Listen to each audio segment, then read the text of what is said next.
Hello and welcome back to my channel.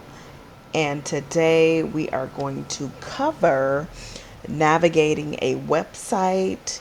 There are 4 activities. Total time is 6 minutes. This is considered a beginner level course, and the content is contributed by AT&T, Learning Alchemy LLC, and the Chicago Public Library, along with Public Library Association. I would like to encourage you, if you have not done so, sign up and create a free account so that you can keep track of your progress and practice and download your certificate with your name on it. Okay, so today we're covering navigating a website, and you will learn how to navigate your way around websites. There are 4 activities. There'll be an introduction, finding a website, parts of a site, finding information. At the very bottom, you can always download all of the lessons covered in the course, and there is an additional resources section where you can download parts of a web page to learn more. Okay, so here we go. There will be a slight change in audio.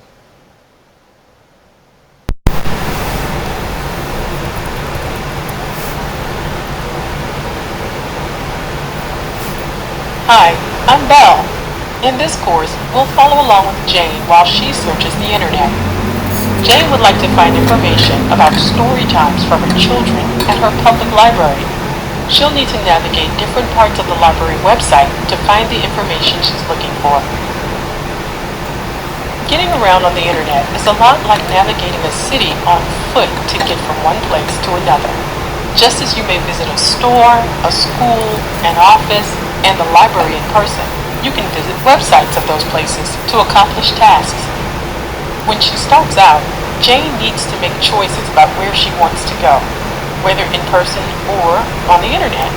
Sometimes she may make a wrong choice, taking her in the wrong direction.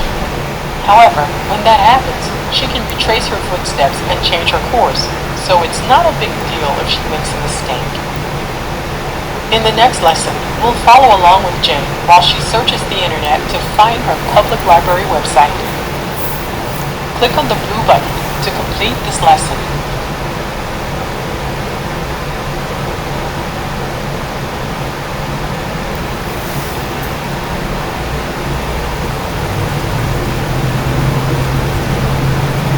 Today, Jane wants to visit her library's website. To do that, she uses a search engine to search for it. In this example, Jane is using Google. First, Jane opens the search engine using her web browser. Next, she types the name of her library into the search box. As she types, potential search results come up automatically. When Jane finishes typing, she hits the Enter key on the keyboard to submit her search. In the list of results, Jane's library is the first choice. Sometimes Jane may need to scroll down the list of results to find what she is looking for. Once she finds the link she is looking for, she can click on it to go to the website. Go ahead and click on the link to the Seattle Public Library to get to the site. Great! Jane is now on her public library's website. Jane can use the same steps to find any website she is looking for. For example, her healthcare provider, her child's school, or the community newspaper. In the next lesson, Jane will explore the different parts of the library website. Click on the blue button to end this lesson.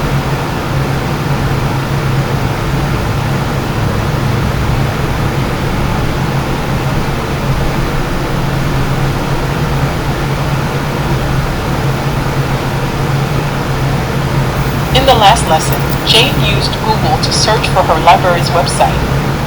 Jane is now at the home page of the website. In order to find her way, Jane looks at the parts of the website just as she would look at her surroundings when walking through a city. Looking at the parts of a website can help identify possible paths to take. Most websites have a menu of navigation choices at the top of the page. Many menu choices outline the main sections of the website. You can click on these sections to browse around the site. You can often find your way around on a website using the navigation menu, since the sections serve as directions to where you're going. Just below the main navigation menu is a section with featured content. Many websites include featured content in this space on the page. Many websites also have a search bar near the navigation menu. Just like a search engine searches the internet, the search bar on the website allows visitors to search for specific information on the website they have visited. While Jane is browsing around the website, if she happens to make a wrong choice or wants to do something different, she can always go back to the home page by clicking on the logo. Most web pages have a logo or website title on the top left. You can usually click on this area to go back to the home page. If Jane continues to scroll all the way to the bottom of the page, she sees what's called the footer. The footer usually appears on the bottom of each page and often includes basic information about the website or company, contact information, and more. Now that Jane has taken some time to look around the home page, she's ready to find information on story times for her children. Click on the blue button to end this lesson.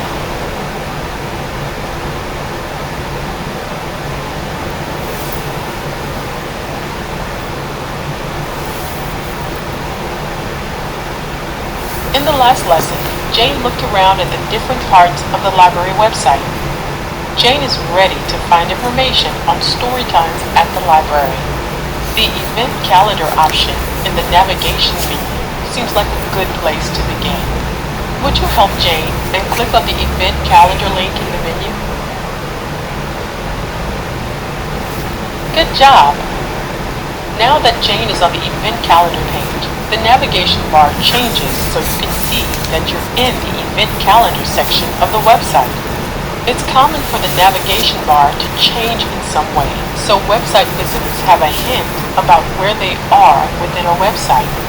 It's similar to a "You Are Here" pointer on a map. On the right side of this page is an area called the sidebar. Sidebars often have additional information or provide more links and navigation options. On this page, the sidebar gives more ways to get event information, including a calendar and types of events. In the main area of the page, Jane can see the upcoming events. Since Jane is interested in story times for her children, she scrolls through the list of events to find what she's looking for. The virtual children's story time looks like a good choice. Jane can click on the title of the event to get more information. Would you give Jane a hand by clicking on the link to Virtual Children's Story Time? Great! On this event page, we can see that many parts of the site remain the same. We still have the navigation bar up top. We still have the search feature available in case we want to stop browsing and search instead. We still have a sidebar with additional information related to the main content of the site. And we still have the main content area to look through. Websites are easier to figure out when they have the same parts on each page, like this one. Jane is now able to see all of the information about the event. It looks like a great choice for her children. In this course, we followed along with Jane while she reviewed the different parts of a website and navigated the website to find information. Why don't you give it a try? Click on the blue button to end this course. Congratulations! We've successfully completed navigating a website. Here is our certificate of completion. It was completed today on August 14th, and I'll download their certificate, and I will see you in the next video. Have a great rest of your day.